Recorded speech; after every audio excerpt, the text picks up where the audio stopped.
Hello friends, today we are going to talk about the sources of informal credit. The sources are friends, relatives, money lenders and business firms.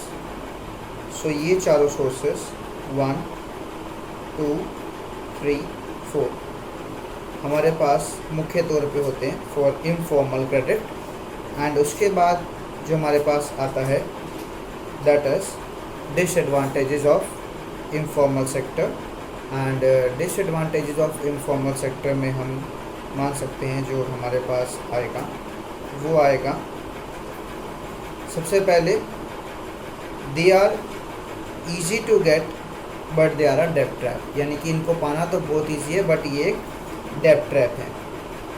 इसके अंदर क्या होता है, large amount of income borrowers की जो होती है वो डेब्ट को पे करने में चल जाती है, यानी कि हमारे पास जो हमने उधारी ली है वो ज़्यादातर किस में चल जाती है, उस ब्याज को पे करने में। उसके बाद तीसरा जो है हमारे पास इनफॉर्मल सेक्टर जो है एक्सप्लॉइट करता है किसको, जिसने पैसा उधारी पे लिया है उसको, by charging more rate of interest. उसके बाद हमारे पास आता है the lender can use informal way of taking the money back from the borrowers, यानी कि जो लेंडर होते हैं वो इनफॉर्मल वे भी यूज़ कर सकते हैं पैसा बैक लेने के लिए, किन से, बोरोवर से, यानी कि लड़ाई झगड़ा भी कर सकते हैं, उनको मार भी सकते हैं और उनको पीट भी सकते हैं अगर उन्होंने पैसा वापस नहीं किया तो। उसके बाद हमारे पास जो आता है नेक्स्ट इज कंट्रीज़ जहाँ पे इनफॉर्मल सेक्टर बहुत फेमस है। पहला है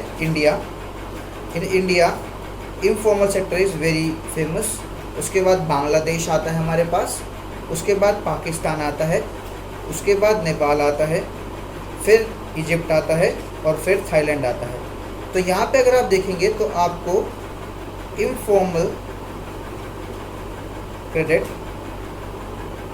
आराम से मिल जाएगा, राइट। सो इनफॉर्मल क्रेडिट मिलना आपके लिए कोई बहुत मुश्किल नहीं है इन कंट्रीज़ में।